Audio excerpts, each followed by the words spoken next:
the mother of two really amazing people. And I think one of the things I've really struggled with is something that you touched on a couple days ago about that balance between freedom and accountability and responsibility. And that's freedom for myself as kind of a sovereign soul human being, and also as my children. Children also being these very special divine beings. And I have really kind of wondered about what is my responsibility as a parent, and also recognizing that we're equal in our divinity. We like that you put that part in, because the thing that gets out of balance the most often in parenting is parents want to stand in the role of what really is the role of the child's inner being. That's the most important thing, to acknowledge that they have one, as do you, and to trust that they can access it for guidance, and then to demonstrate that through your own deliberate access of your own guidance, but not assuming the guidance for them, teaching them where to find it. I like how that sounds. I find it really difficult, or have found it really difficult in practice. Give us an example. Well, so I'll give you an extreme example, which is one that I've really struggled with, which is it doesn't happen in the degree of severity as it has in the past.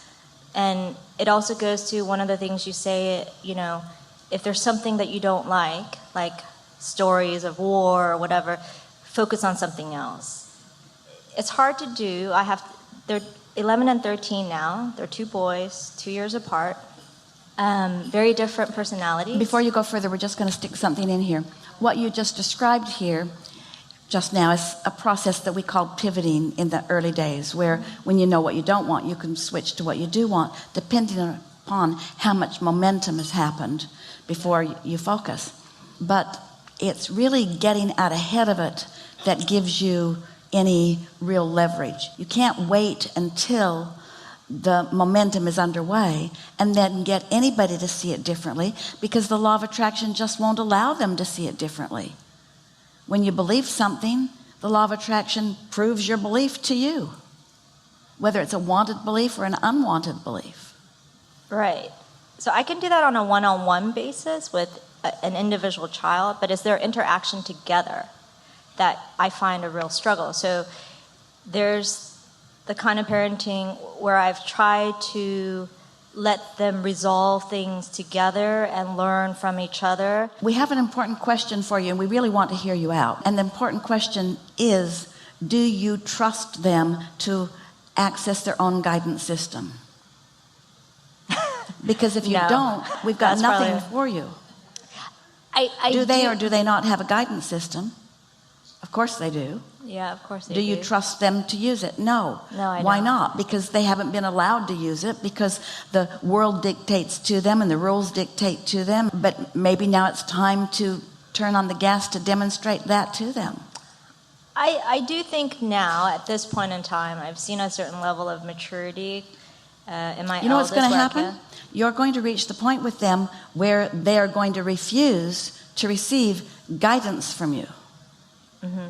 Their desire for their autonomy, which is already really fleshing out, is going to get stronger and stronger. And you're going to have an I give up moment. We're just encouraging you to have it sooner than later. Oh, I've had it many times.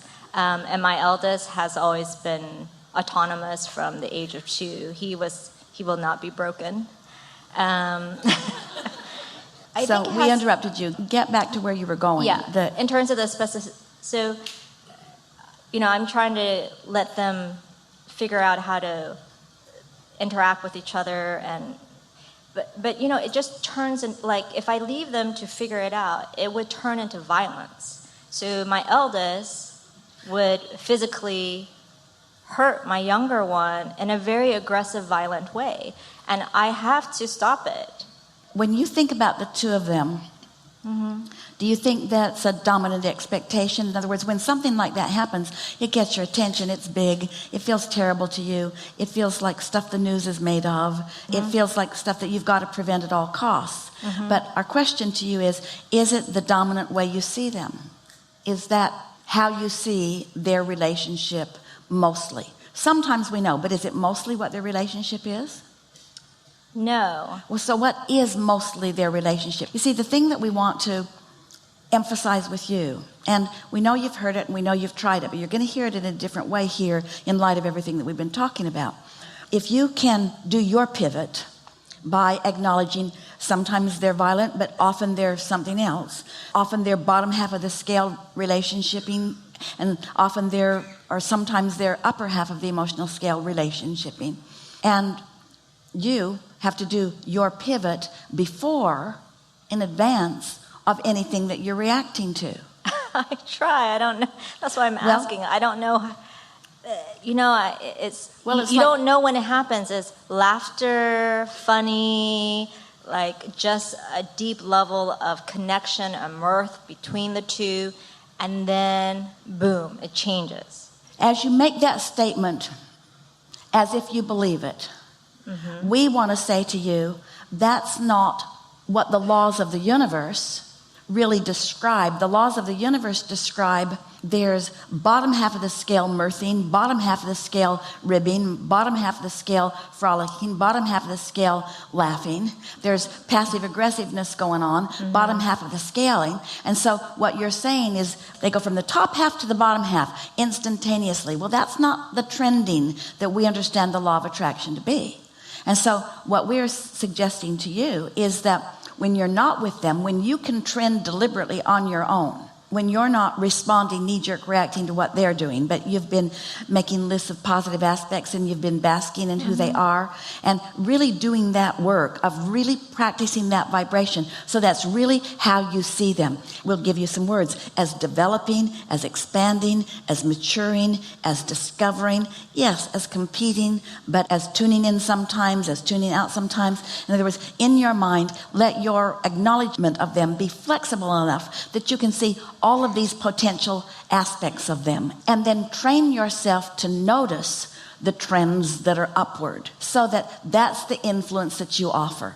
Esther has been noticing with lots of different settings. Sometimes it's with her daughter and her two children. Sometimes it's with other people and their children. Sometimes it's with a set of friends, different combinations. Sometimes it's with employees.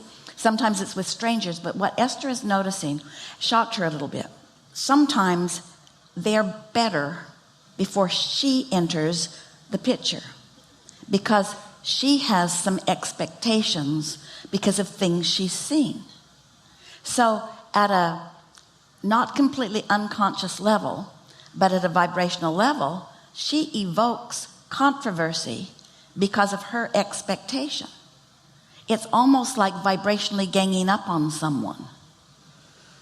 And so you really want to be a more neutral player in it. Already, you've expressed a bias against the older one who beats up on the younger one. By that bias, we mean a practiced observation, which of course would be a practiced belief. So when you enter the equation, then it exacerbates that, and sometimes you misunderstand. Sometimes you haven't seen what came before, which then brings forth more defensiveness. Where if you could stay out of it, they would sort it out. They would have a better probability of sorting it out. But then your mind wants to say, well, how far would it go? And this is when we want to say to you, do you trust them? Do they love each other more than they hate each other in those moments? Of course. I don't know about that. You don't know? I've been told that they don't.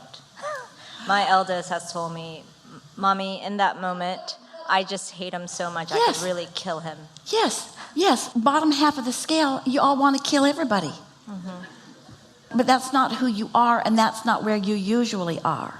So really what we're talking to you about is only your sphere or your power of influence, which you have no influence for good unless you're connected to your source, which means you got to practice it when it's easy and then practice it when it's not so easy. You're going to notice a difference in what part you play in it. You can't take sides without exacerbating both. Yeah, I practice that. I mean, I see one thing as the conflict is an outcome of both of their personalities. One loves to be original and interesting, and the other one loves to copy.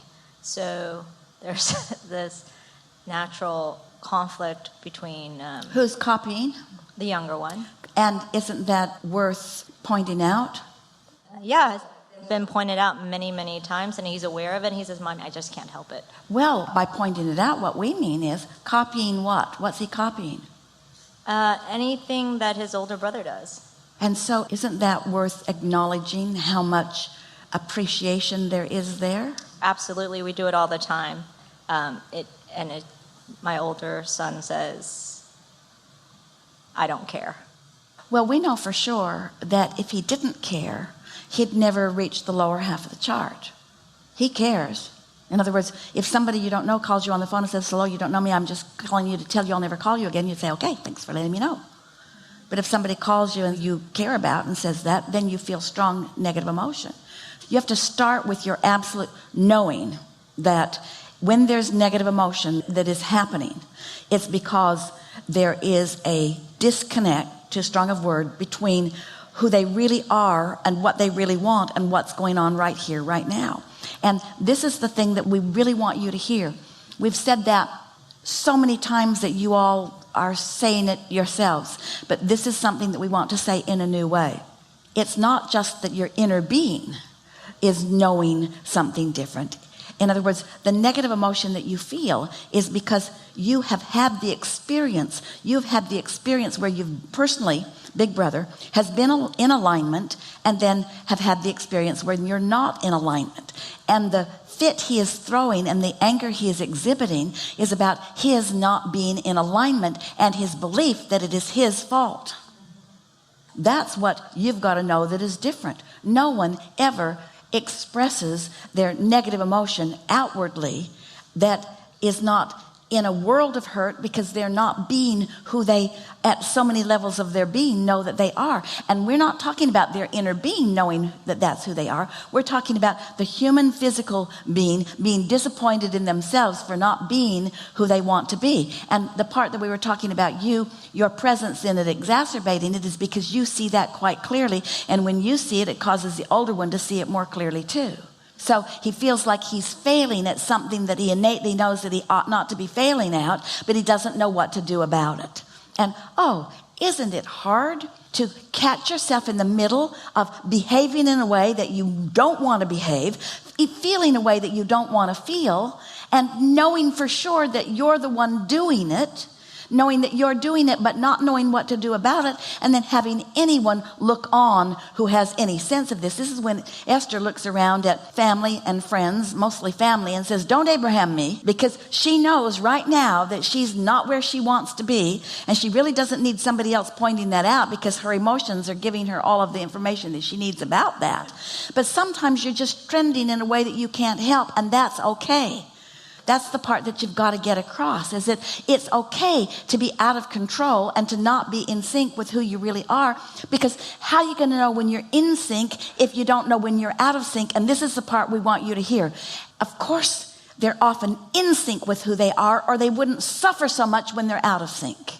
And how is the suffering demonstrated to you? Through their anger with each other. Did that click for you? Did you hear that? In other words, this was the piece. We'll repeat it again. How you know that you're out of sync with your inner being is because you feel awful. But you couldn't feel awful if you had not ever consciously known connection to your inner being. And so what we're saying to you is that you couldn't feel that much rage if you hadn't, in your body, in this life, loved that kid.